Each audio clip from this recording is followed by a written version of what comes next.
हस्ते रब्बुन नासेरा बाजान नास इत्तिसाले बेतकय्युफ बेक़ियास हस्ते रब्बुन नासेरा बाजान नास इत्तिसाले बेतकय्युफ बेक़ियास सबसे रबते आशनाई है उसे सबसे रबते आशनाई है उसे दिल में हर एक के रेसाई है उसे अल्लाहु अकबर बोलेन कवि बोलेছেন বন্ধুরা আমার একজন ইমানদারের আমলনামার পাল্লায় যদি পাহাড় পরিমাণ গুনাহ হয়ে যায় আল্লাহর ওলি বলেন যেহেতু তার ভিতরে ঈমান নামক দৌলত আছে এই ঈমান নামক দৌলতটা থাকার কারণে আমার আল্লাহর সাথে তার কিন্তু একটা মধুর সম্পর্ক সব সময় বজায় থাকে ওই আল্লাহর বান্দা এবং বান্দিরা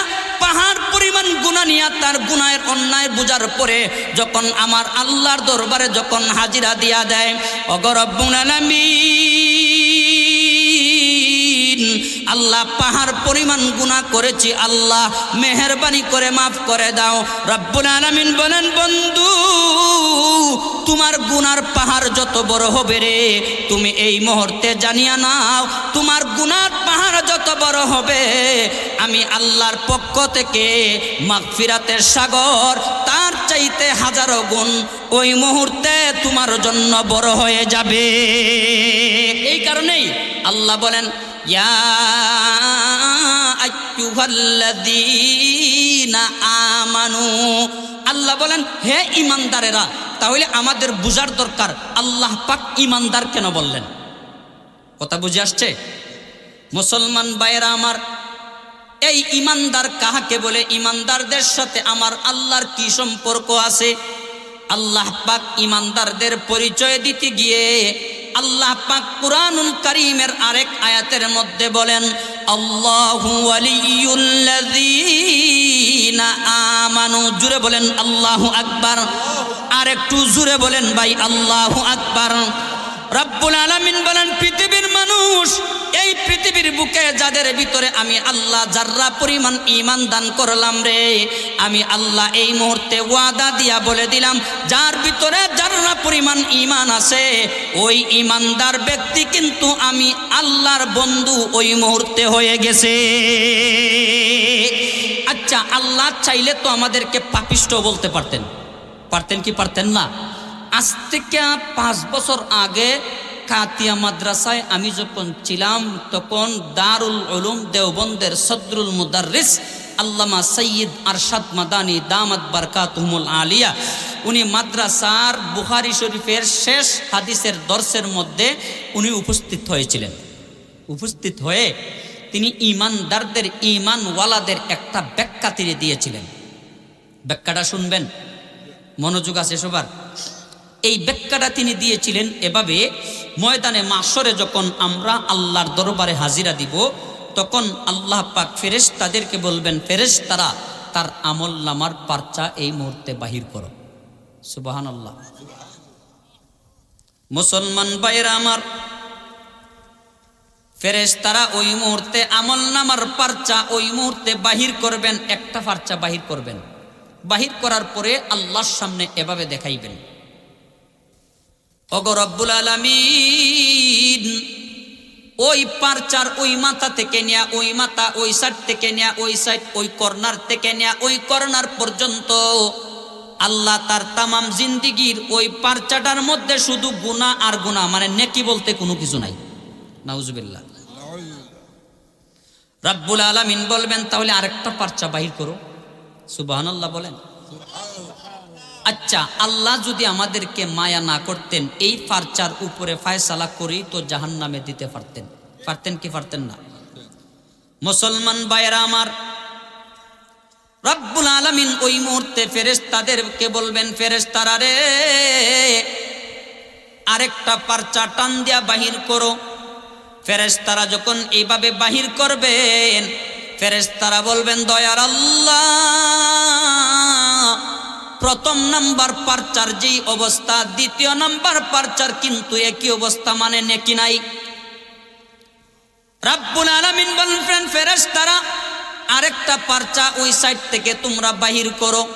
ফেরেশতারা যখন পারচাটা বাহির করবেন, ওই মুহূর্তে আল্লাহ পাক রব্বুল আলামিনের সামনে এভাবে দেখায়া দিবেন। ফেরেশতারা দেখানোর পর আল্লাহ বলবেন, ওই পারচার মধ্যে আগে তো ছিল শুধু গুনাহ আর গুনাহ, আর তিন নাম্বার পারচার মধ্যে মানে কোনো গুনাহও নাই, নেকিও নাই, কোনো কিচ্ছু নাই, ফুলা ফুল সাদা। সুবহানাল্লাহ বলেন, আল্লাহু আকবার। ফেরেশতারা আল্লাহর দরবারে বলবেন, আল্লাহ এই তো শুধু ফাদা পারচাটা আছে। রব্বুল আলামিন বলবেন, ফেরেশতারা রে, এই সাদা পারচার উপরে সুন্দর একটা রিডিং লাইন লেখা আছে, দেখো তোমাদের নজরে পড়েনি। ফেরেশতারা বলবেন, আল্লাহ এই পারচাটা আমরা, পারচার মধ্যে এই কালেমাটা আমরা পেয়ে গেলাম। আমি এই কালেমাটা পড়ি, দেখেন আপনারা চিনেননি। লা ইলাহা ইল্লাল্লাহু মুহাম্মাদুর রাসূলুল্লাহ সাল্লাল্লাহু আলাইহি ওয়াসাল্লাম। ফেরেশতাদেরকে আপনি আমার আল্লাহ বলবেন, ফেরেশতারা রে, পূর্বের পারচার উপরে নির্ভর করে আমি আল্লাহ যদি ফয়সালা করে দেই, আমার বান্দা এবং বান্দি জাহান্নাম ছাড়া কোনো উপায় নাই, জান্নাতে যাওয়ার কোনো কায়দা নাই। আমি আল্লাহ কুল কায়নাত বানাইলাম, আমি আল্লাহ কিন্তু হাত ব্যবহার করি নাই।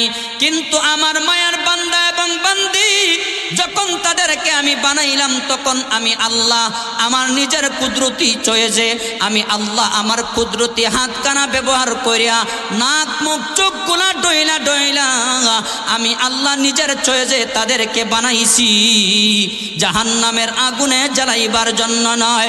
ও ফেরেশতারা জলদি করো, জলদি করো, তার তাম জিন্দগির সমস্ত গুনার পারচাগুলা একটা পাল্লার মধ্যে লিখে দাও, আর তার এই নামক এই কালিমাওয়ালা পারচাটা তোমরা একটা পাল্লার এক সাইডের মধ্যে লিখে দাও। আল্লাহর ওলি বলেন, যেই মুহূর্তে কালেমাওয়ালা পারচাটাকে পাল্লার এক সাইডের মধ্যে রাখবেন, আল্লাহ পাক রব্বুল আলামিন তার কুদরতি হুকুমের মাধ্যমে এই কালেমাওয়ালা পারচাটাকে বাড়ি করিয়া আল্লাহ ওই মুহূর্তে ইমানদারদেরকে আল্লাহ ওই মুহূর্তে চিরস্থায়ী শান্তির ঠিকানা জান্নাতে পৌঁছায়া দিবেন। জুড়ে বলেন না আল্লাহু আকবার। এই কারণে মুসলমান ভাইরা আমার, এই কারণেই আপনি আমার আল্লাহ বলেন, ইয়া আইয়ুহাল্লাযীনা আমানু, অর্থাৎ আল্লাহ বলেন, হে আমার বন্ধুরা। অর্থাৎ ইমানের অর্থ যদি হয়, আমানুর অর্থ যদি হয় আল্লাহর ওলি, তাহলে এই তর্জমা কি আসে? আল্লাহ বলেন, হে আমার বন্ধুরা। ও ভাইয়েরা আমার, একটু লক্ষ্য করে দেখেন, আপনি একটা মানুষের সাথে এক সপ্তাহ পর্যন্ত অপরাধ করেছেন, এরপরও শুক্রবারে আপনাকে পাওয়ার পরে ওই আল্লাহর বান্দা যদি বলে, হে আমার বন্ধু তুই এদিকে আয়, তাহলে বোঝা গেল এক সপ্তাহ যে অপরাধ করেছেন, মোটামুটি অপরাধগুলা তার কাছে মাফ হওয়ার পথে। সুবহানাল্লাহ বলেন। মুসলমান ভাইয়েরা আমার, আল্লাহর নবীজি হাদিস শরীফের মধ্যে উদাহরণ দিয়া বলেন, আপনি আমার দয়ার আল্লাহ, একজন বান্দা तमाम জিন্দেগি গুনাহ খাতা করার পর, তার গুনাহ বুঝার পরে, অন্যায় পাপটা বুঝার পরে আল্লাহর কাছে যখন ফিরে যায়, আমার আল্লাহ কি পরিমাণে খুশি হন ওই বান্দা বান্দির উপরে। আল্লাহর পয়গম্বর বলেন, উম্মত, যেই মুহূর্তে আমার কোন উম্মতের বান্দা বান্দিরা যাদের মুখের দাড়ি সাদা হয়ে গেছে, 90 বছর হয়ে গেছে, 99 বছর হয়ে গেছে, ওই বৃদ্ধ আল্লাহর বান্দা এবং বান্দিরা, ওই বৃদ্ধারা যদি तमाम জিন্দেগির গুনাহ খাতা বুঝার পরে আল্লাহর দরবারে যদি ফিরে যায়, আমার আল্লাহ তাদের উপরে কি পরিমাণে খুশি হন। আল্লাহর পয়গম্বর এক হাদিসের মধ্যে উদাহরণ দিয়া বলেন, একজন আল্লাহর বান্দা বিশাল বড় একটা উটের উপরে সওয়ার হয়ে বিশাল কোনো দূরবর্তী কোনো জায়গার মধ্যে আশ্রয় নেওয়ার জন্য সফর শুরু করেছে। আগের যুগের গাড়ি ছিল উট, গুড়া। উট কি? গুড়া। বর্তমান যুগের কারের মতন মরুভূমির জাহাজ ছিল উট। এই উটের উপরে সওয়ার হইয়া বিশাল দূর যাওয়ার জন্য আল্লাহর বান্দা মুসাফির রওনা দিয়েছে। অনেক দূর মধ্যখানে যাওয়ার পরে বিশাল বড় একটা গাছ পাইছে। গাছের নিচে যখন ছায়া দেখছে, গাছের সাথে উটটাকে বাইন্দা আল্লাহর বান্দা মুসাফির ঘুমাইয়া গেছে। ঘুম থেকে ওইটা দেখে ওই মুসাফির ব্যক্তির সফরের সামানও নাই, উটটাও নাই। ইন্নালিল্লাহ বলেন। মুসলমান ভাইরা আমার, আল্লাহর বান্দা মুসাফির ব্যক্তি আবার যদি তার গন্তব্যস্থানে যাইতে চায়, এইভাবে ফাটিয়া টিপা পা করে যাওয়া সম্ভব হবে না। আবার যদি তার বাড়ির মধ্যে যেতে চায়, তার পক্ষে যাওয়া সম্ভব হবে না। এই কারণে আল্লাহর বান্দা ক্লান্ত শ্রান্ত হয়ে অসহায় হয়ে আল্লাহর বান্দা গাছের নিচের মধ্যে আবার ঘুমায়া গেছে। ও মুসলমান ভাইয়েরা আমার, ওই আল্লাহর বান্দা ঘুমানোর পর হঠাৎ করে ঘুম থেকে উইটা দেখে ওই উটটা যেইভাবে আগে বাঁধা ছিল, আল্লাহর হুকুমে ওই উটটা সফরের সরু সামান সহ ওই গাছের নিচে আবার আল্লাহর হুকুমে ওই উটটা ওই মুহূর্তে হাজির হয়ে গেছে। আল্লাহর পয়গম্বর বলেন, উম্মত, ওই আল্লাহর বান্দা মুসাফির ওই উটটা হারানোর পর দ্বিতীয়বার উটটা ফিরে পাওয়ার পর যেই পরিমাণ খুশি হয়েছে, আল্লাহর কোন বান্দা বান্দিরা আল্লাহর দরবারে তওবা করার পর ইস্তেগফার করার পর আল্লাহর দরবারে ফিরে গেলে আল্লাহ পাক হারানোওয়ালা উটওয়ালা ব্যক্তিটা যেই পরিমাণে খুশি হয়েছে, আল্লাহ পাক রব্বুল আলামিন তওবাকারী বান্দা বান্দির উপরে তার চাইতে বেশি রাজি আর খুশি হয়ে যান। আল্লাহু আকবার বলেন। তাহলে 100 বছর গুনাহ করার পরেও আল্লাহর দরবারে গেলে পরে আল্লাহ রাগান্বিত হন না, আল্লাহ বেজার হন না। এই কারণে আল্লাহ ইয়া আইয়ুহাল্লাযীনা আমানু, ঈমানদার বলে আল্লাহ পাক বলেন, তোমরা আমার কাছে ফিরে আসো। সুবহানাল্লাহ বলেন। আমরা যদি আল্লাহর কাছে ফিরে যাই, আল্লাহ পাক আয়াতের 2 নম্বর অংশ থেকে তিনটা পুরস্কার বর্ণনা করেছেন। কয়টা পুরস্কার? আর একটু জোরে বলেন না, কয়টা? 3টা। আল্লাহ বলেন, ইয়া আইয়ুহাল্লাযীনা আমানু তুবু ইলাল্লাহি তাওবাতান নাসুহা। আল্লাহ বলেন, হে ঈমানদারেরা, তোমরা আমি আল্লাহর দরবারে ফিরে আসো। যদি আমরা আল্লাহর দরবারে ফিরে যাই, আল্লাহ বলেন 1 নম্বরে আমি আল্লাহ রাজি আর খুশি হয়ে তোমাদের তামাম জিন্দেগির গুনাহ খাতাগুলা মাফ করে দিলাম। আর একটু জোরে বলেন না সুবহানাল্লাহ। আচ্ছা, আমরা যখন ছোট্ট ছিলাম, মা বাবার সাথে আমরা বেয়াদবি যন্ত্রণা করছি কি করছি না? করছি কি করছি না? এক পর্যায়ে বাবা যখন রাগান্বিত হয়ে দরিদ্রের বাঁধ যখন ভেঙে গিয়েছিল, বাবা আমাদেরকে ঘর থেকে গাড় ধরে ধাক্কা দিয়ে বের করে দিয়েছেন আর বলেছেন, তুই আর ঘরে আসবে না। মুসলমান ভাইরা আমার, রাত্র যখন 10টা হয়ে গেছে, 11টা 12টা হয়ে গেছে, আমার কলিজার টুকরা আব্বা আরামের বিছানার মধ্যে ওই মুহূর্তে পিঠ লাগায়া ঘুমায়া গেছেন। কিন্তু আপনি আমার কলিজার টুকরা আম্মা বাবার চক্ষুটাকে ফাঁকি দিয়ে ঘরের দরজাটা খুইলা সামনের দিকে তাকান, আমাকে দেখা যায় কিনা? জোরে বলেন ঠিক না বেঠিক? ও মুসলমান ভাইয়েরা আমার, আপনি আমার আম্মা গভীর রাত্রে, অন্ধকার রাত্রে দরজাটা পাকা করে যখন আমাদেরকে দূর কোনো জায়গার মধ্যে দেখেন, আপনি আমার আম্মা বলেন, কলিজার টুকরা সন্তান, তোমার আব্বা তোমাকে গাড় ধরে ধাক্কা দিয়ে আরামের বিছানার মধ্যে ঘুমাইতে পারে, কিন্তু আমি তোমার কলিজার টুকরা আম্মা 10 মাস 10 দিন তোমাকে গর্ভধারণ করেছি। যেই পরিমাণ প্রস্রাব তুমি আমার কোলের মধ্যে করেছো, এই পরিমাণ পানীয় মনে হয় আমার জিন্দেগিতে আমি পান করি নাই। ওই তোমার আব্বা তোমাকে ঘর থেকে বাহির করে দিয়া আরামের বিছানার মধ্যে ঘুমাইতে পারে, কিন্তু আমি তোমার কলিজার টুকরা জনম দুঃখিনী আম্মা তোমাকে বাহিরে রাইকে আমি আরামের বিছানায় আমি ঘুমাইতে পারি না। 2টা হাত বাড়াইয়া দেয়া আপনি আমার আম্মা, আপনি আমাদেরকে বলেছিলেন, সন্তান রে জলদি করে আয়, ঘরের এক কর্নারের মধ্যে তোমার জন্য আমি জায়গা করে দেই, তুমি তোমার বাবার চক্ষুটার মধ্যে ফাঁকি দিয়া ওই জায়গার মধ্যে তুমি ঘুমিয়ে যাও। ও মুসলমান ভাইরা আমার, এই জায়গার মধ্যে আমি আপনাদেরকে জিজ্ঞাসা করতে চাই, সন্তানকে দিয়া মায়ের কলিজার মধ্যে যেই পরিমাণ মহাব্বত আছে, আপনি আমাদেরকে দিয়া আল্লাহর কাছে কি এই পরিমাণ মহাব্বত আছে না কিছু বেশি? জুড়ে বলেন না সবাই, কথা বুঝেন নাই মনে হয়। মুসলমান ভাইয়েরা আমার, তামাম পৃথিবীর কুল কায়নাতের সমস্ত মুহাব্বতের খাজানাগুলাকে আপনি আমার আল্লাহ এক জায়গায় করেছেন, এক জায়গায় করে 100 ভাগ করেছেন। 100 ভাগ কইরা 1 ভাগ মুহাব্বত এই পৃথিবীর জমিনের মধ্যে আল্লাহ বন্টন করে দিয়েছেন। আর 99 ভাগ বেশি মুহাব্বত আল্লাহর কুদরতি খাজানার মধ্যে আপনি আমার জন্য ইনটেক জমা রেখে দিয়েছেন।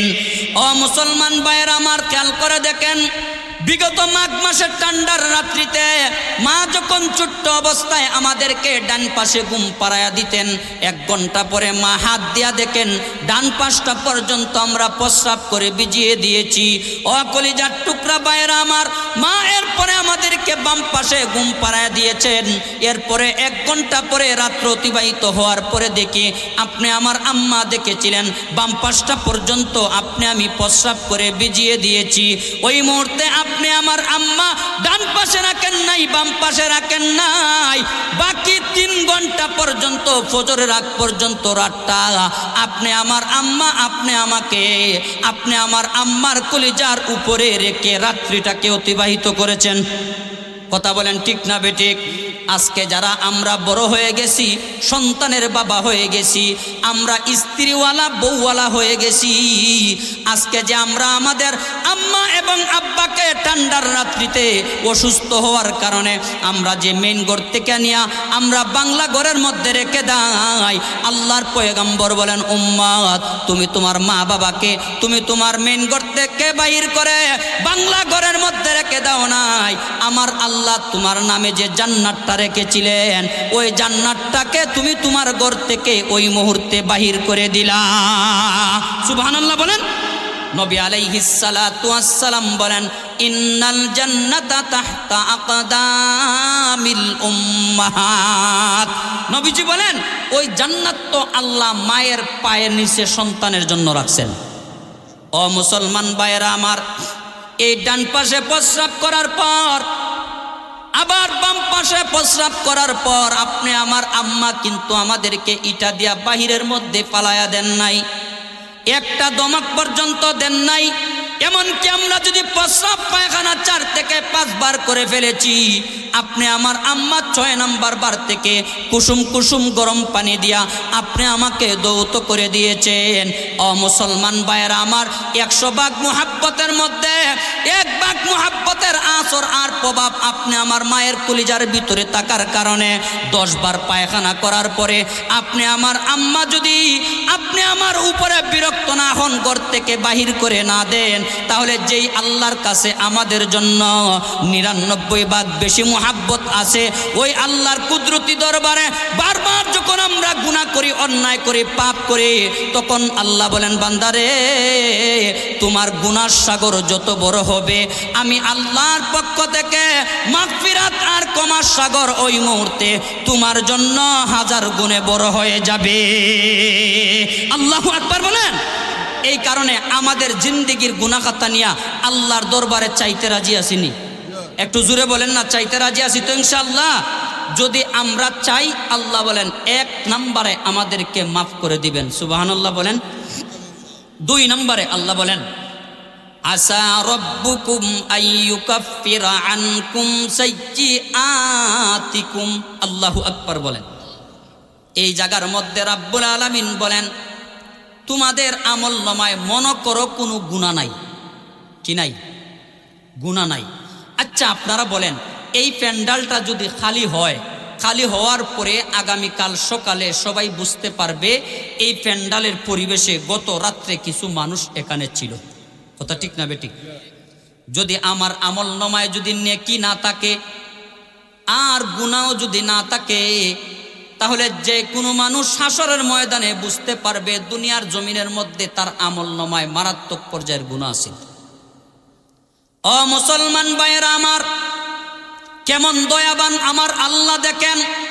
রব্বুল আলামিন বলেন, পৃথিবীর মানুষ হাসরের ময়দানে আদম আলাইহিস সালাতু ওয়াস সালাম থেকে নিয়ে আপনি আমার পয়গম্বর পর্যন্ত সমস্ত নবী রাসূল এবং সমস্ত উম্মতদেরকে আপনি আমার আল্লাহ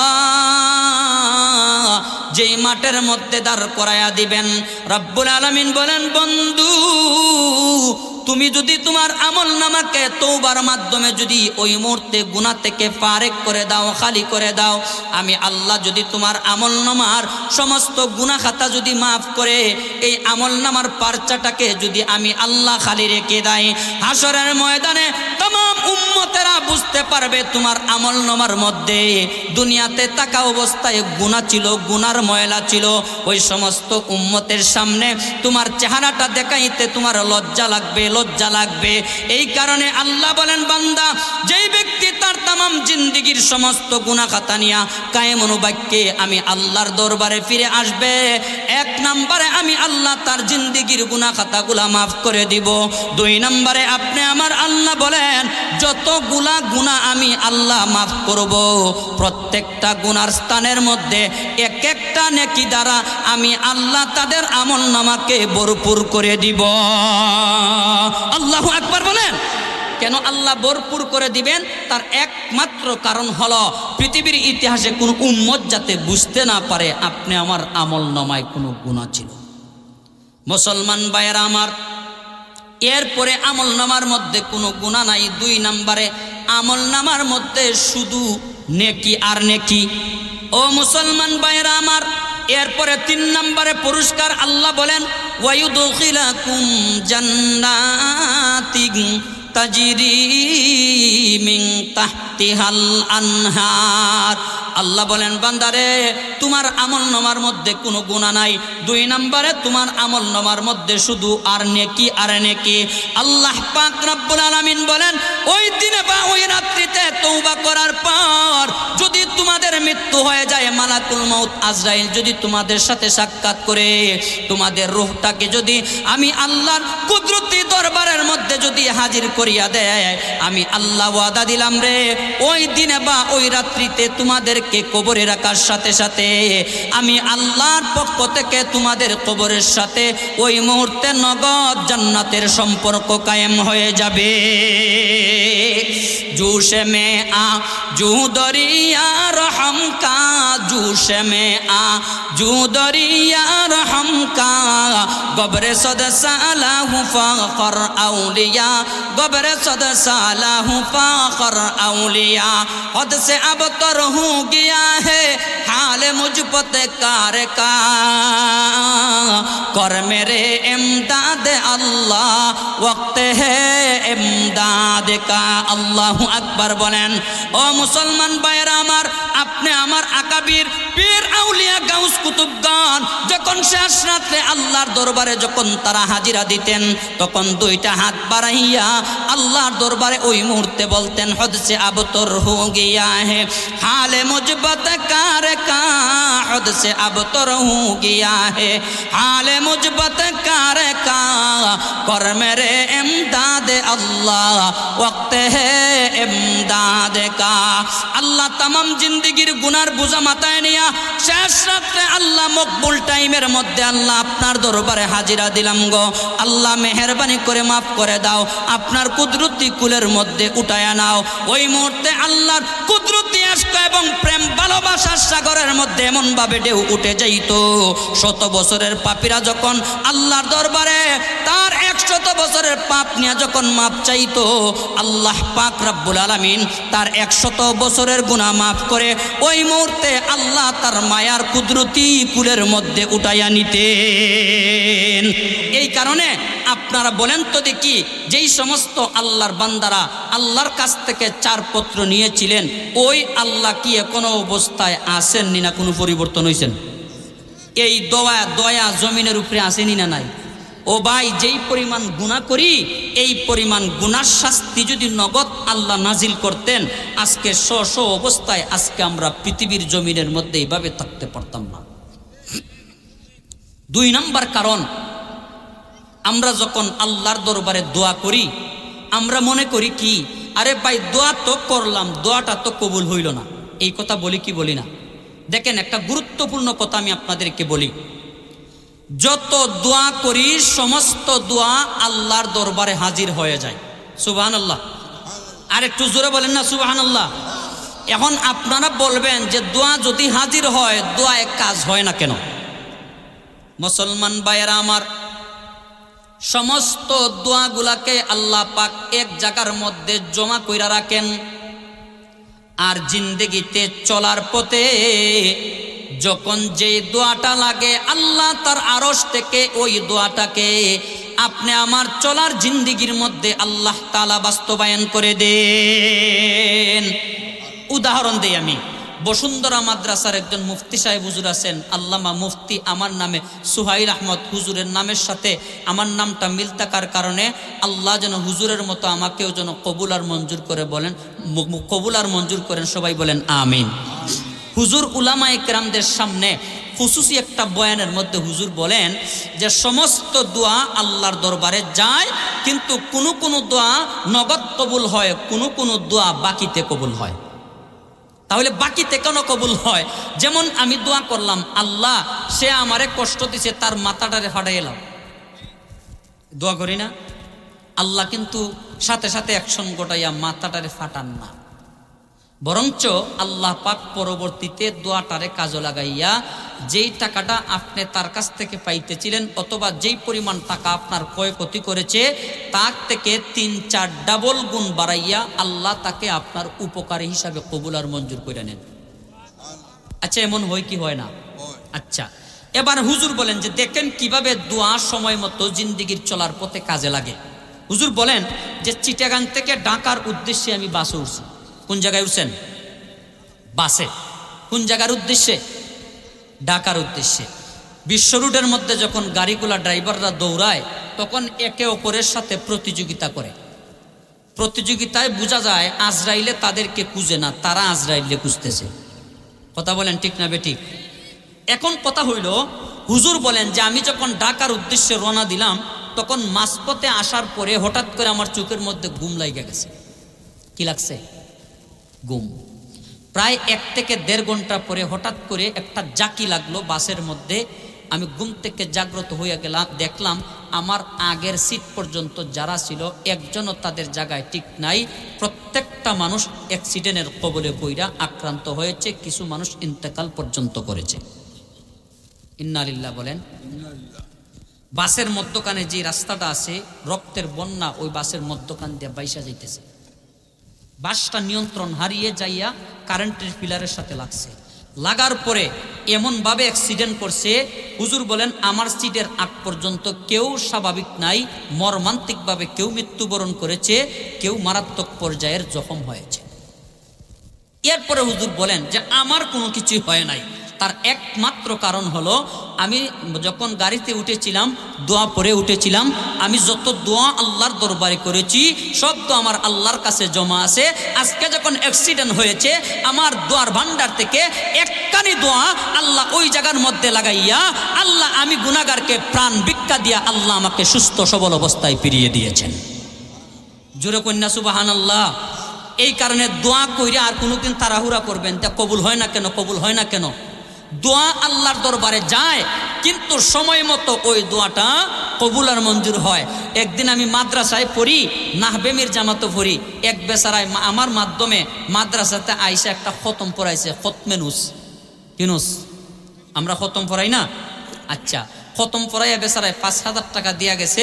কোন কারণে খতম পড়াইছে? বেচারা 5টা গরু নাইয়া গেছে। কয়টা গরু নাইছে? 5টা। 5 দিন পরে আইসা কয় 5,000 টাকা দেওয়ার নগদ আমি খতমটা পড়াইলাম, কিন্তু আজকে 5টা দিন হয়ে গেল গরু আমি পাইলাম না। তাহলে গরুও লস, টাকা 5,000ও লস। আচ্ছা, এই আম পাবলিক এই বেচারার এখন আমি কি দেয়া বুঝতে? আমি ছাত্র মানুষ। আমি বললাম যে ঠিক আছে, আমার যেই হুজুরের কাছে টাকাটা দিছিলেন ওই হুজুরের কাছে যান, হুজুর হইতে পারে কোনো একটা সিস্টেম করিয়া আর যাতে লস না হয় 5,000 টাকা যাতে আপনারে ঘুরাইয়া দিতে পারেন না। হুজুরের কাছে দিছি, হুজুর যে বুঝতে পার দিছেন। ও মুসলমান ভাইয়ের আমার, যেই কথাটা আমি বলতে চাই, 1 নম্বরে আল্লাহর দরবারে জিন্দেগির গুনাহগাতা নিয়ে আল্লাহর দরবারে তওবা করা। আল্লাহর দরবারে কি করা? তওবা করা। 2 নম্বরে আল্লাহর দরবারে দোয়া করা। নারায়ে তাকবীর বলেন। আর একটু জোরে আল্লাহ। নারায়ে তাকবীর। দিন ইসলাম, দিন ইসলাম জিন্দাবাদ, জিন্দাবাদ।